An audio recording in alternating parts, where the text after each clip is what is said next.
नमस्कार दोस्तों, daily news analysis और करंट अफेयर में आपको स्वागत है। आशा करता हूँ कि आप ठीक होंगे, स्वस्थ होंगे, आपकी पढ़ाई अच्छी चली हो।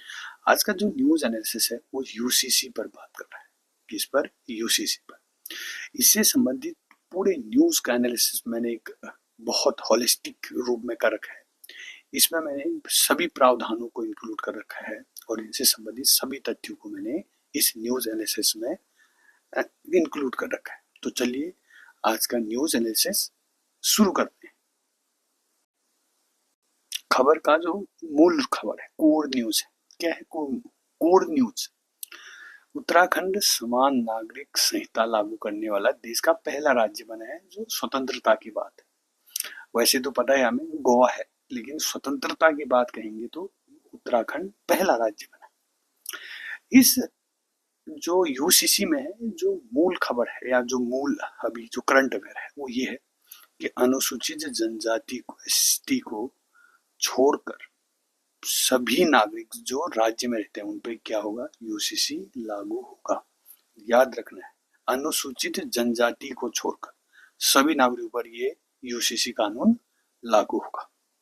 अगला मोस्ट इम्पोर्टेंट, इस तथ्य के लिए आप जितने स्टार लगाना चाहते हो लगाओ कि संविधान की जो 8वीं अनुसूची में जो 22 भाषाएं उसमें यूसीसी लागू है।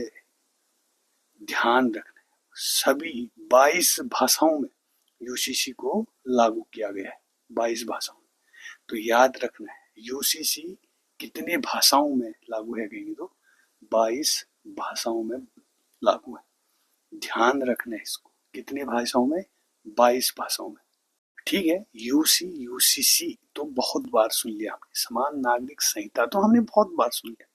भाई परिभाषा क्या है, इसका मतलब क्या है? तो समान नागरिक संहिता एक व्यवस्था है जिसमें विवाह, तलाक, गोद लेना, उत्तराधिकार, भरण पोषण जैसी व्यक्तिगत विषयों पर सभी नागरिकों के लिए समान कानून लागू होता है, चाहे वो किसी भी धर्म का हो। ये है समान नागरिक संहिता की विवाह, तलाक, गोद लेना, उत्तराधिकार, भरण पोषण जैसी व्यक्तिगत विषयों पर सभी नागरिकों के लिए एक समान कानून होना, चाहे वो किसी भी धर्म का हो। यही क्या कहलाता है? समान नागरिक संहिता। जब हमने न्यूज एनालिसिस का हेडलाइन देखा था तो एसटी को बाहर रखा है। इस यूसीसी में, उत्तराखंड के यूसीसी में एसटी को बाहर रखा है। भाई बाहर रखने का कारण है क्या है कि यार अनुच्छेद जो 342 है, 342 आर्टिकल 342 ये किसकी बात करता है? ये एसटी के सांस्कृतिक, उनके रहन सहन, उनकी बात करता है, उनकी पहचान की संरक्षण की बात करता है। तो जनजातीय समाज की परंपरागत विवाह, तलाक और उत्तराधिकार अपने आप में एक अलग होता है जो हमसे बहुत भिन्न है। एसटी जो अनुसूचित जनजाति है बहुत भिन्न है हमसे। उनकी जो सांस्कृतिक धरोहर है, उनकी परंपराएं हैं, हमसे भिन्न है। तो इसलिए एसटी को यूसीसी से बाहर रखा गया। क्वेश्चन है, ध्यान से समझना क्वेश्चन है, उत्तराखंड में कितनी एसटी जातियां हैं? ध्यान रखना है, पहला क्वेश्चन है उत्तराखंड में कितनी एसटी जातियां हैं और उनको एसटी का दर्जा कब मिला? क्या कोई आदिम जनजातियां हैं उत्तराखंड में, पर्टिकुलर वनरेबल ट्राइब? क्या कोई उत्तराखंड में है? तो हाँ, तो आंसर देना है उसका। ठीक, उत्तराखंड के यूसीसी में कुछ विवाह संबंधी प्रावधान है जो न्यूज में दिया है। पहला, विवाह का पंजीकरण करना अनिवार्य। यदि कोई व्यक्ति विवाह करते तो उसका पंजीकरण करना बहुत ही इंपॉर्टेंट है, पहला पॉइंट। दूसरा, विवाह के 60 दिनों के भीतर रजिस्ट्रेशन होना जरूरी है। 2 महीने के भीतर या 60 दिनों के भीतर विवाह का रजिस्ट्रेशन होना अब मेन है, मुख्य है। अगला, जो पुराने विवाह पर भी नियम लागू है, अर्थात जो भी पुराने विवाह हुए हैं उनसे उनका भी रजिस्ट्रेशन होना अनिवार्य है। बहु विवाह पूर्णतः प्रतिबंध है। यूसीसी में बहुविवाह पूर्णतः प्रतिबंध है, अर्थात कोई भी व्यक्ति एक से अधिक विवाह नहीं कर सकता है, चाहे वो किसी भी धर्म का हो। अभी देखा ना हमने, किसी भी धर्म का हो। अगला, यूसीसी बाल विवाह को स्पष्ट अपराध मानता है। बाल विवाह को यूसीसी क्या मानता है? एक अपराध मानता है। याद रखना, ये करने का उद्देश्य क्या है कि यार हमने विवाह पंजीकरण करना अनिवार्य, 60 दिनों के भीतर पुराने विवाह भी हो, या बहु विवाह पूर्णतः प्रतिबंध है, या बाल विवाह को स्पष्ट अपराध माना गया है। उद्देश्य क्या है? कानूनी प्रमाण, महिला सुरक्षा और फर्जी विवाह पर रोक लगाना है। उद्देश्य है क्या? कानूनी प्रमाण, महिला सुरक्षा और फर्जी विवाह पर रोक लगाने के लिए। जो ये यूसीसी है, उत्तराखंड का जो ये यूसीसी है, वो महिलाओं के अधिकारों में और वृद्धि करने वाला है। कैसे? यूसीसी का सबसे बड़ा प्रभाव कहाँ पर पड़ने वाला है? महिलाओं की स्थिति पर पड़ने वाला है। कैसे? तलाक में समान अधिकार। भाई अब तलाक में महिलाओं को समान अधिकार प्राप्त होगा, आप किसी भी धर्म का हो। याद रखना है, उत्तराधिकार में भी लैंगिक समानता पाई जाएगी कि अब जो उत्तराधिकार में भी आपको समान हिस्सेदारी प्राप्त होगी, गोद लेने का बराबर अधिकार होगा। यूसीसी में गोद लेने का अधिकार भी दोनों के लिए, चाहे महिला हो चाहे पुरुष हो, दोनों के लिए भी बराबर होगा। भरण पोषण में भेदभाव की समाप्ति होगी कि यार भरण पोषण में जो भेदभाव किया जाता था उसकी समाप्ति भी होगी।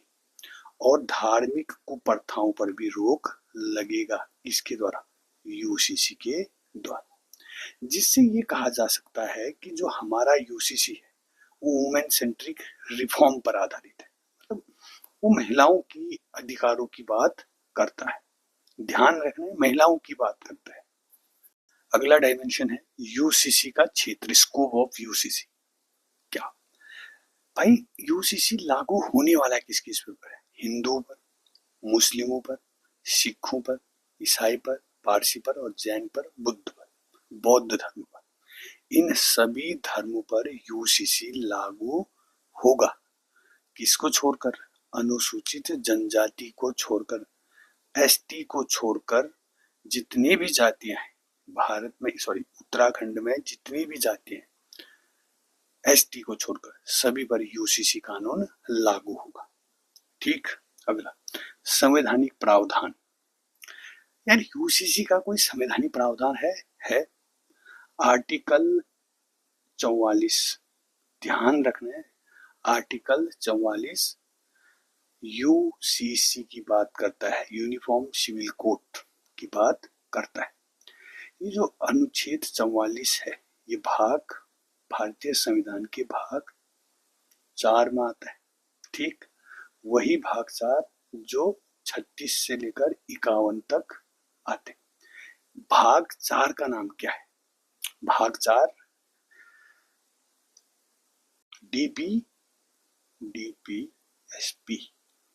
डीपीएसपी में आता है। कौन?